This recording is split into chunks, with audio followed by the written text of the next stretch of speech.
Hey guys, it's Katie at scrappingkatie.ctmh.com, and I have a quick 1-minute video to show you how to add pictures after you've already made the layout. So you probably recognize this layout from my blog or my Instagram account from a couple of weeks ago. And I made this layout using the Seaside and Mix In collections from Close to My Heart. And since I didn't know what photos I was going to use, these elements that hang over the photo well, I just didn't adhere them down.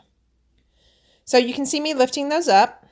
And then all I did was pick out 2 photos. These are beach photos from a couple of years ago. And now I'm going to adhere them down and add my title and my journaling. So these photo wells are 4x4. So I've trimmed my photos to 3 3/4 by 3 3/4. So each one will have a little bit of a white mat behind it. And I've added adhesive, and then you'll see how easy this one slides up underneath those elements.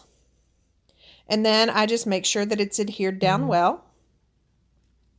And so any of my local workshops that I teach, as well as the kits that I sell online, those are, of course, put together with no photos. And then my girls take them home and add photos later.